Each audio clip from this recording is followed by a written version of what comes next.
Most of the world sees Venezuela as a country defined by crisis, oil, and headlines.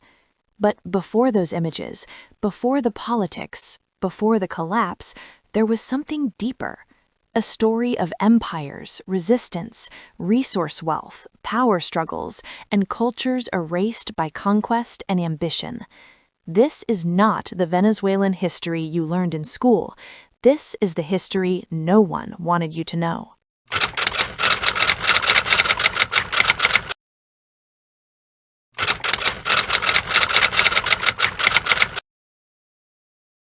Venezuela's history is not a single story told once and for all. It is a battlefield of narratives. For centuries, rulers, ideologies, foreign powers, and internal factions have rewritten the meaning of its past to justify their control of its future. The Spanish conquest wiped out indigenous worlds. The struggle for independence reshaped politics across a continent.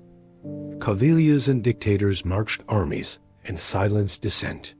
Oil forged wealth and resentment. Revolution promised equality and delivered division. Crisis brought migration and debate about memory itself.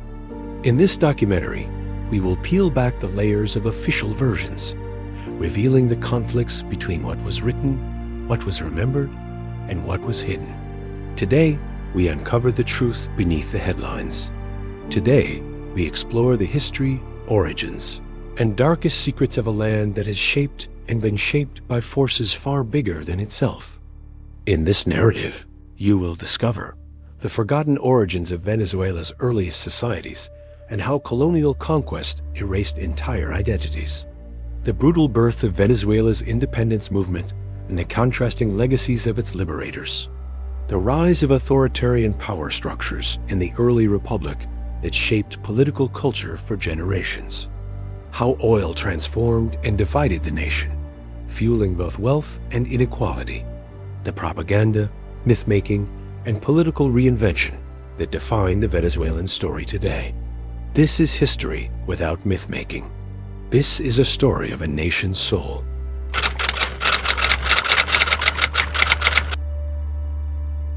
The first chapter of Venezuela does not begin with conquerors or colonies. It begins with the land itself. Rivers, plains, mountains, forests, and coastlines that sustained human life for thousands of years. Long before Europeans set foot on Venezuelan soil, diverse indigenous cultures thrived. Arawaks, Caribs, Timono-Cuicas, Wayu, and dozens of other groups established cities, farming systems, spiritual beliefs, and complex societies across the territory. Their civilizations were rooted in the richness of the Orinoco River and the tropical biodiversity that surrounded them. Unlike the myth of an empty wilderness discovered by Europeans, Venezuela was already a deeply inhabited and culturally rich world, mapped by its own languages, traditions, and systems of knowledge. These societies were not static. They traded, fought, adapted, and maintained intricate relationships with one another. But none were prepared for what was to come. When Christopher Columbus arrived in 1498 on his third voyage along the coast of what he called Tierra de Gracia, he did not find a blank land. He encountered thriving communities with established practices of agriculture, hunting, fishing, and social organization tailored to an environment few Europeans had ever seen. The indigenous peoples of this land did not simply vanish from sight. They were systematically displaced, their traditions suppressed, their languages diminished under colonial rule. Yet their legacy continues beneath the surface of modern Venezuela, in place names, in surviving communities, in genetic memory, and in subtle influences woven into national identity. Their story is the hidden root of the nation that would emerge centuries later.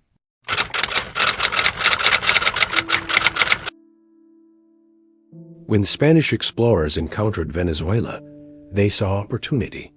The first settlements began to take shape, and social hierarchies were imposed upon land and people.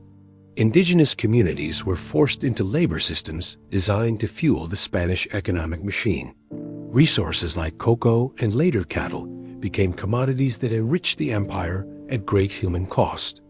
The transformation was rapid and unforgiving. Traditional belief systems were dismantled.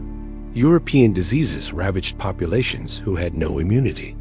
The social fabric of countless indigenous societies was torn, leaving gaps that would never be fully restored. Colonial power consolidated along the coast before creeping inward, marking a new phase in Venezuelan history, one defined by extraction, foreign authority, and the exploitation of native labor and resources. Despite the harshness of colonial rule, resistance was never absent. Indigenous groups mounted rebellions, negotiated survival, and adapted in the face of overwhelming force. Their endurance, even when fragmented, became a quiet foundation upon which future struggles would build.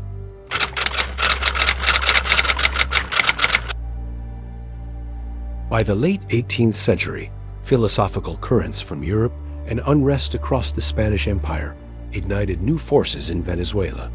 Influenced by Enlightenment ideals and examples of independence movements elsewhere, Venezuelans began to challenge the colonial order. On April 19, 1810, the Venezuelan independence movement was officially launched when local leaders deposed the Spanish governor and established an autonomous junta. This marked the beginning of the Independence War, a conflict that would rage for more than a decade, with multiple republics rising and falling in its wake. Figures like Francisco de Miranda and Simon Bolivar emerged as icons of liberation, both revered and complex. Their actions reshaped not only Venezuela, but much of Latin America, breaking the chains of colonial rule. However, the struggle for independence was not a clean narrative of heroism, but a brutal conflict with shifting alliances, social upheaval, and immense human cost. In 1811, Venezuela formally declared independence from Spain, becoming the first South American country to do so. Battles like Carabobo in 1821 sealed the military success of the independence forces, but the social and political foundations of the new republic would remain contested for decades. The birth of the nation was not a single moment, but a protracted war of visions of who should lead, whose values would prevail, and which forces should shape the future.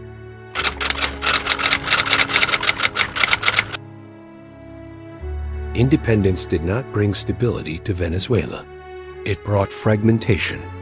After the collapse of Gran Colombia in 1830, Venezuela emerged as a separate republic, weak, divided, and exhausted by war. The institutions needed to govern a nation had barely formed, while the scars of conflict were still fresh. Into this vacuum stepped the caudillos. These strongmen were not politicians in the modern sense. They were military leaders, regional warlords, and charismatic figures who ruled through personal loyalty rather than law. Their power was built on armies, fear, and promises of order in a land still struggling to define itself. For much of the 19th century, Venezuela existed in a near-constant state of civil war. Governments rose and fell, not through elections, but through force. Constitutions were written and ignored. Presidents ruled briefly, only to be overthrown by the next armed uprising. The population paid the price. Rural communities were devastated. Infrastructure collapsed. Education stagnated. The idea of national unity remained abstract while regional identities hardened. What mattered most was not ideology, but control. This era shaped Venezuela's political culture deeply. It taught generations that power came from strength, not institutions, a lesson that would echo far into the future.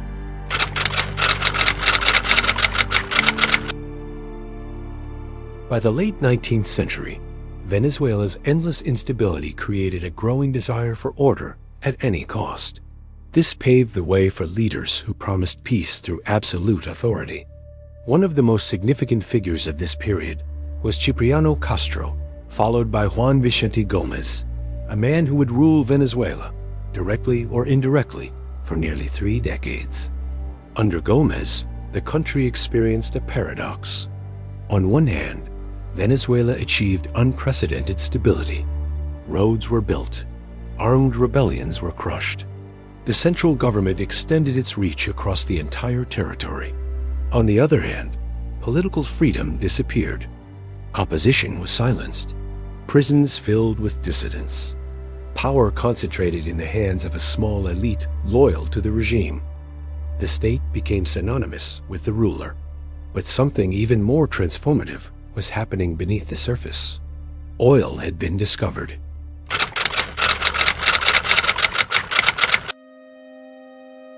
The discovery of oil in the early 20th century changed Venezuela forever.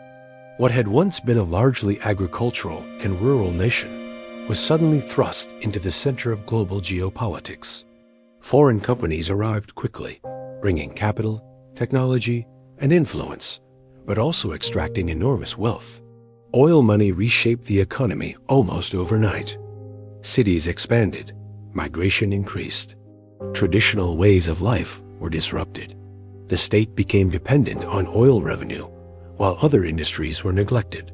This dependency created a dangerous illusion that wealth would always flow without the need for diversification or reform.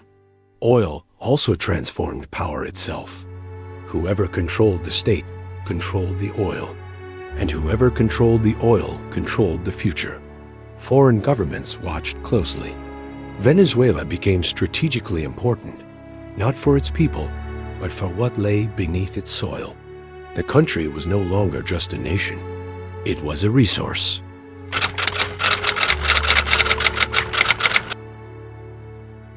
After the death of Gomez in 1935, Venezuela slowly began to transition toward a more open political system. The mid-20th century brought periods of reform, military rule, and finally, the establishment of democratic governance in 1958. For the first time, democracy seemed possible. Political parties emerged. Elections were held. Institutions strengthened. Oil revenues funded education, infrastructure, and public services. Venezuela became a symbol of stability in a region often marked by dictatorship. But beneath the surface, cracks were forming. The economy remained tied almost entirely to oil. Wealth distribution was uneven. Corruption became systemic rather than exceptional. Political elites grew disconnected from everyday realities. Democracy existed, but it was fragile, and fragility invites disruption.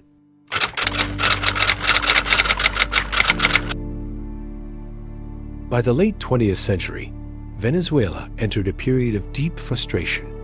Oil prices fell, debt increased, living standards declined. The promise of prosperity felt increasingly hollow to large portions of the population. In 1989, protests erupted in what became known as El Caracazo. The state responded with military force. Hundreds, possibly thousands, were killed. Trust was shattered. Many Venezuelans began to see democracy not as a solution, but as a system that had failed them.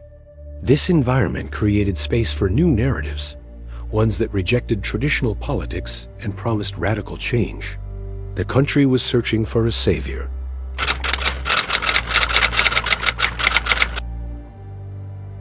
In 1998, Hugo Chavez rose to power on a wave of anger, hope, and rejection of the old order. He promised to rewrite history.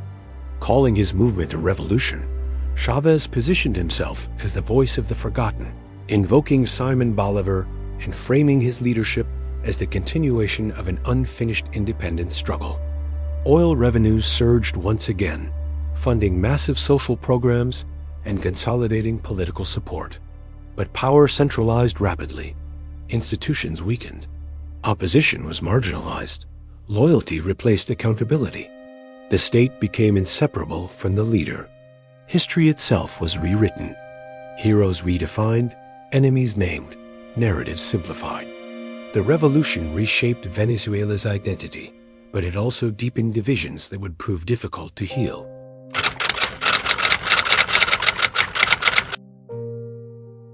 When Hugo Chavez died in 2013, Venezuela did not simply lose a president.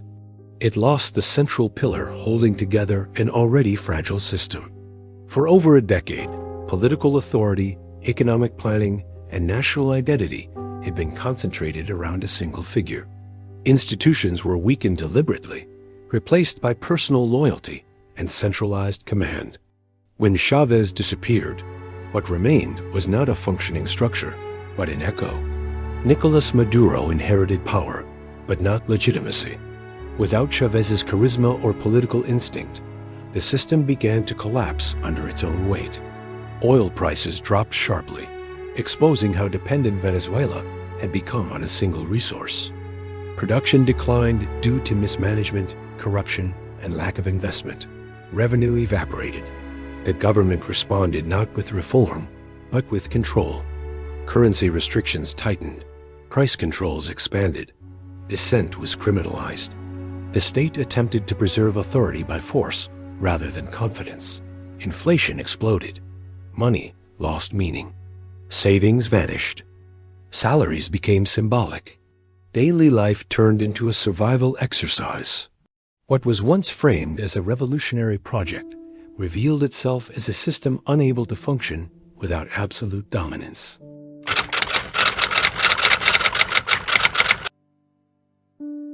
The crisis was not abstract. It was intimate. Hospitals ran without supplies. Electricity failed. Water became unreliable. Public transportation collapsed. Crime surged as institutions weakened. For ordinary Venezuelans, ideology no longer mattered. Survival did. Lines stretched for hours just to buy basic food. Medicines disappeared. Families rationed meals. Entire professions became economically irrelevant overnight. The social contract shattered. The government blamed foreign sanctions. The opposition blamed internal corruption. External observers debated causes while reality unfolded at ground level. Venezuela was no longer experiencing a crisis. It was living inside one. And once a society normalizes collapse, rebuilding becomes exponentially harder.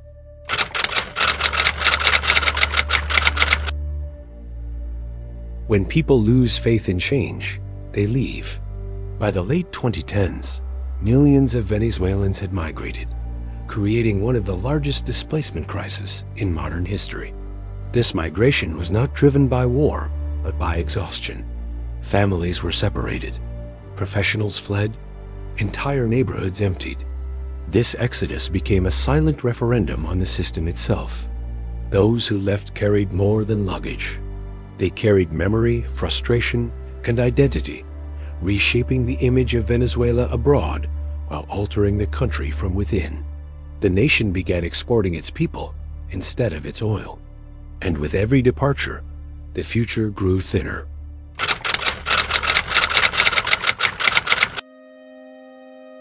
In times of collapse, control over information becomes as important as control over resources. Media outlets were shut down or absorbed. Journalists faced intimidation. Narratives were centralized. History itself became a battleground. The government framed the crisis as resistance. The opposition framed it as dictatorship. Foreign powers framed it according to their interests. Truth fractured. Social media filled the void, amplifying emotion over clarity. Misinformation spread alongside real suffering. Public trust eroded further. Venezuela became a country where reality depended on who was speaking and who was listening. When truth becomes unstable, accountability disappears.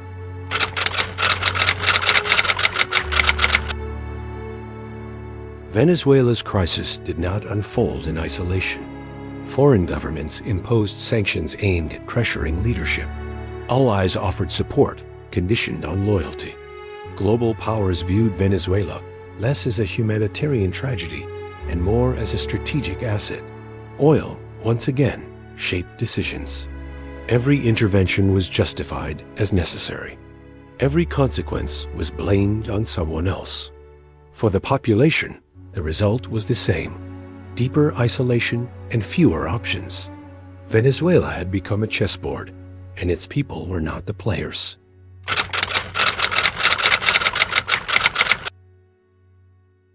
As years passed, a new generation grew up knowing only crisis. Memory became divided. Some remembered prosperity. Others knew only scarcity. Some defended the past. Others rejected it entirely. The idea of Venezuela itself began to fracture between those who stayed and those who left, between nostalgia and resentment, between hope and resignation. The question was no longer how Venezuela collapsed. It was whether it could remember itself. Because nations do not rebuild only with resources. They rebuild with shared meaning. And meaning was now deeply contested.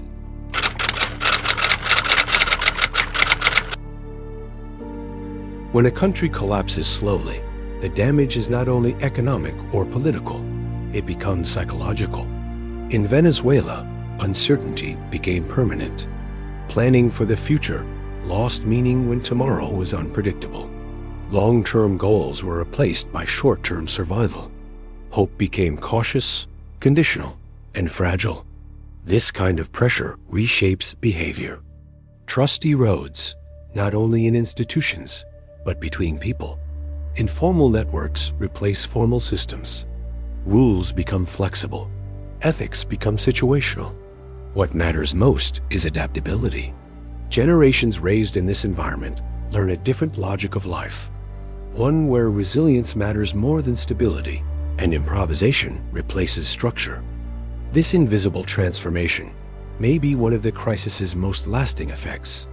Because even if systems are rebuilt, psychology takes longer to heal.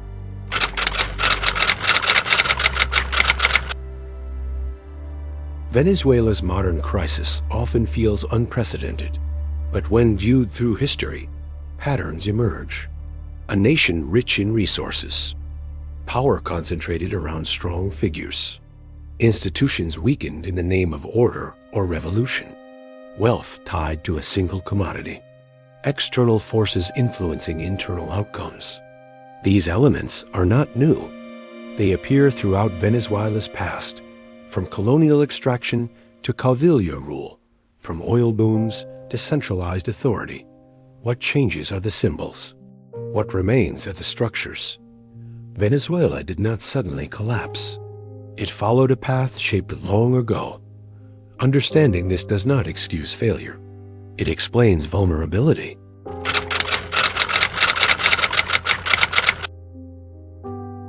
Every crisis produces competing narratives of blame. Foreign sanctions, internal corruption, ideology, leadership, global markets, all play a role. But the most uncomfortable truth is that Venezuela's story cannot be reduced to a single villain or moment. It is the result of accumulated decisions made over generations that prioritized control over resilience. Responsibility is shared, fragmented, and often denied. And that makes resolution harder, because solutions require acknowledging complexity, not replacing one narrative with another.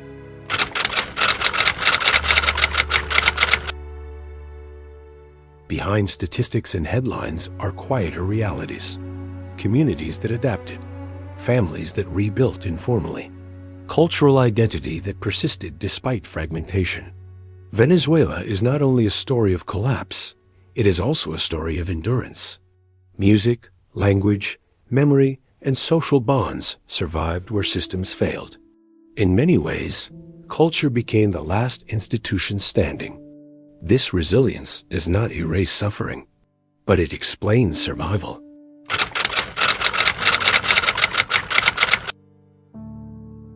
Venezuela's history is still being written.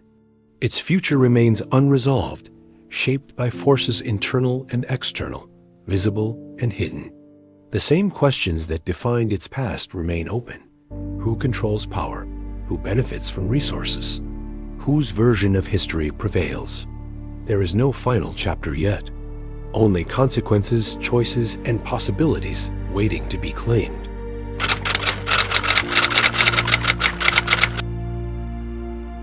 Venezuela is not just a country frozen in crisis.